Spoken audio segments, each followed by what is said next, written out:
So because I needed to split this into 3 parts, I've had to record another header. Hence the reason why I'm recording this and it looks so different to the video I recorded in the summer. But here is part 2 of my overview of the Korg Poly 61. Enjoy.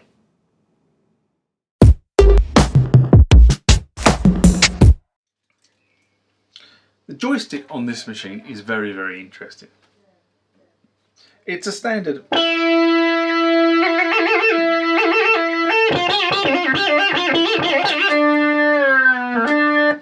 So left and right is pitch bend, which is kind of what you'd expect, and you can control the how far you bend.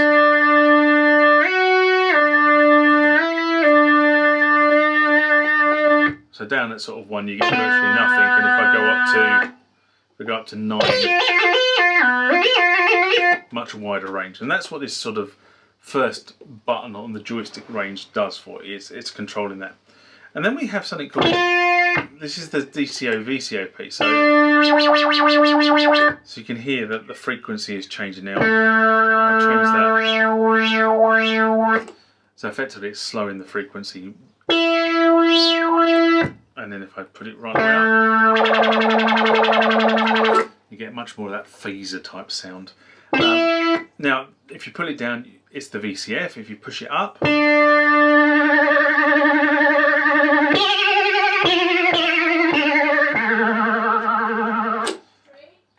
you get much more of that. And again, that's affecting the frequency that's fed into the DCO and the VCF for either the pull down or upward motion of the joystick. And one of the things I will say about this is that this model actually has a joystick that seems to be fairly well intact and joined. The joystick itself looks incredibly fragile, so I'm quite impressed that this has lasted this long with, I don't know whether it's been replaced, but that actually is intact, that joystick module. But it looks to me that, you know, you could hit that and that would probably knock off somewhere, and that would be, you know, you'd be replacing it. So that's the joystick, and I think that's a really interesting piece of kit there. Remember, like, comment, subscribe to the channel. Go over to Instagram and follow me there. Go over to Facebook, follow me there. That's where the normal notices are. And consider becoming a Patreon.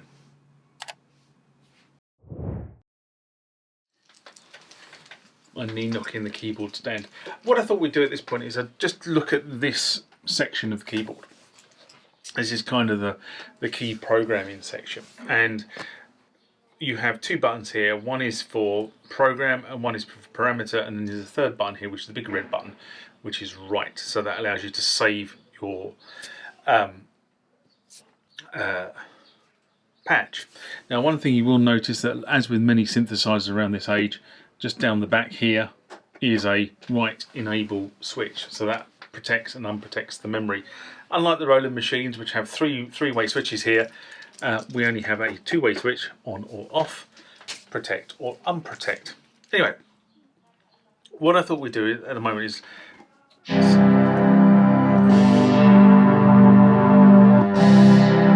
so we've got a parameter in here, which is a program. Let's find something a little bit nicer.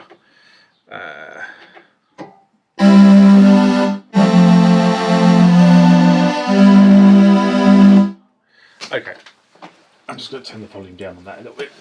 Right, so we've got this program here, and I can now go into parameter mode, which is what this section is all about. So these are all the parameters you've got. So you've got DCO1, DCO2, VCF, EG, VCA, and MG.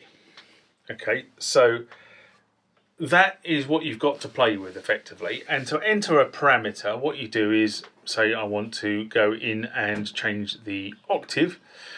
I go into 21, so I just type in 2-1, and you will see on this screen here it's changed to 2-1. And you can see that then we've got various different options available here. So we've got 4, 6, and 18. Sorry, 4, 6, 4, 8 and 16, I'll get it right. And you change those values by using these edit keys here. So the incumbent value is 8. If I go to 4, or I can go to 16.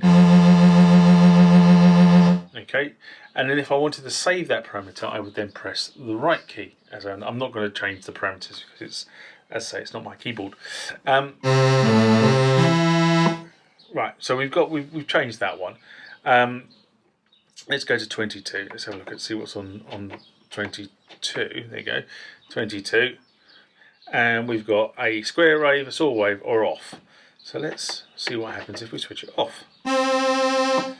And on.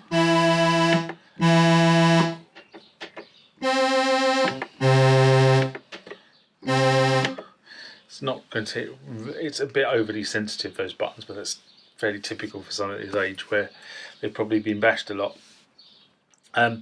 Detune, cut off. So let's play around with the cutoff, shall we? So we'll go to 31, and it's currently set at 63. But if we pull that down, let's pull that down about halfway. Get a much mellower sound there through playing with the cutoff. I could go through all these parameters, but you kind of get the drift of what you can do in terms of what's available to you and what the parameters are, because they're all on the keyboard. This, you know, there's the parameters, there's the parameters, there's the parameters. So from a visual programming perspective, you know what you've got available to you. And that really is the sort of the guts of this machine in terms of how you can effectively change the parameters of a patch, and then obviously you then go right, select the patch you want to write it to, and away you go. So it's not difficult, it's very simplistic, and the simplicity is probably what why people don't like this particular machine, in terms of it is limited. But that is how programming works on this particular synth, and that's how this section works.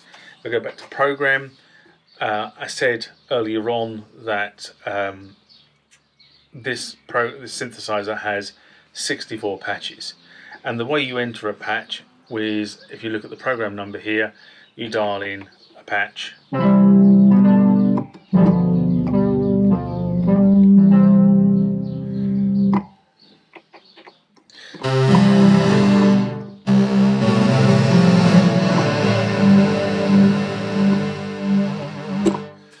Just like that.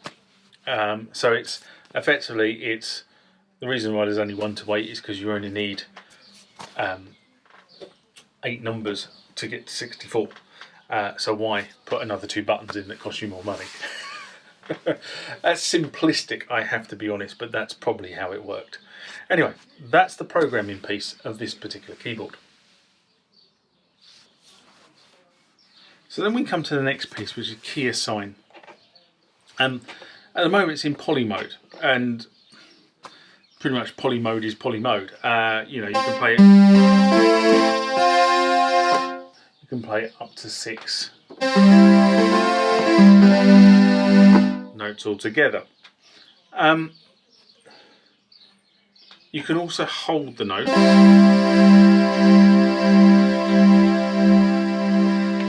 So you don't need a damper foot pedal to actually do that. You can do that from the keyboard just by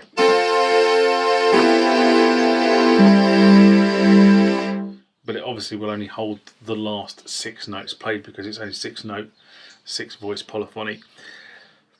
What's really interesting about this chord memory is I've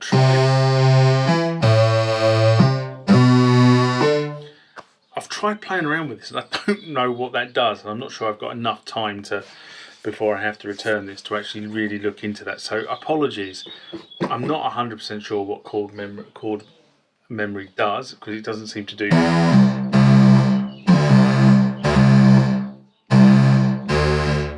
anything at the moment. But that is kind of key assign mode. I think the most important thing here is kind of that hold.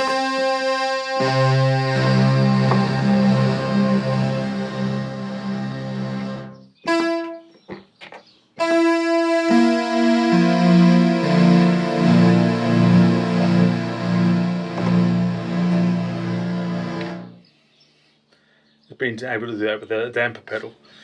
But then, you know, you sort of have to sort of turn around and say, well, there is a release socket on the back of this. So what's the release socket all about? Hey ho, we are where we are. Then we come to this section, which is the arpeggiator. And as arpeggiators go, this is not actually the worst I've seen. So there is an on-off button, so that switches the arpeggiator on and off. You don't have any choice with what notes are included. It's either on or it's off. End of story. Then we have a latch mode, and that effectively allows you to press a button and it will carry on arpeggiating while you release the key, or with the latch off, as it is at the moment. Let's just put that on. So it won't go on with hold on.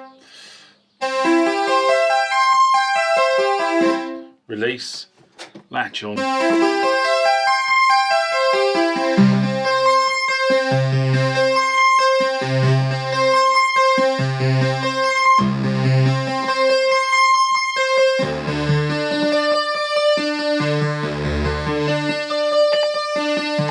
think you get the drift.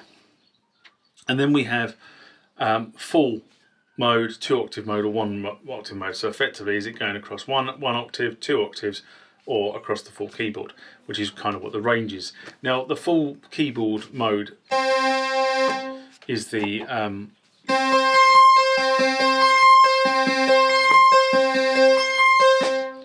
bit that gives you sort of that wider, expansive noise. Then what we have is the option to either go up or go down. So this is up. Effectively, it's starting from where I'm pressing on the keyboard and it's just going up the keyboard. And then I've got the option to go down, which goes the other way, and then up and down. Effectively, is oscillating up and down the keyboard. It's a very relatively simple arpeggiator. Something very akin to sort of the early 80s synth pop. They used this style of arpeggiator. I was going to say a hell of a lot. It probably is a hell of a lot on those early 80s records. You can hear it all over the place in pop songs, especially where there's no drums in the actual mix. Now, in terms of speed, this machine has its own clock. It's a digital clock because it's driven off the digital circuit. So that means it will actually hold whatever speed 5 is whatever speed 5 is. What you don't get is you don't really understand how many beats per minute speed 5 is, or in that instance speed 10. And there's quite a range here, so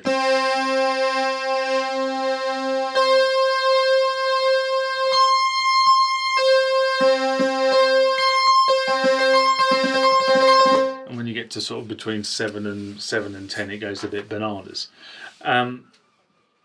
So in order to get, you can see there's the I don't know whether that's coming across on camera very well. Let me just see if I can shield that from the light. Yeah, you can just about see that on camera if I shield it from the light. It's going a bit nuts, and as I slow it down, you can probably see that flash is slowing down as well. Not sure that's coming in. There's a lot of natural light coming in at the moment. That could be just washing that out. And in essence, that is the Poly 61, and all you get on a Poly 61. And when you compare this to, I don't know, a DX7, you can see why people chose the DX7. Well, that concludes part 2 of this 3-video sequence. Be sure to tune in to the next episode or part 3, should I say, of this particular video set on my overview of the Korg Poly 61. But until then, live long and prosper. Bye-bye.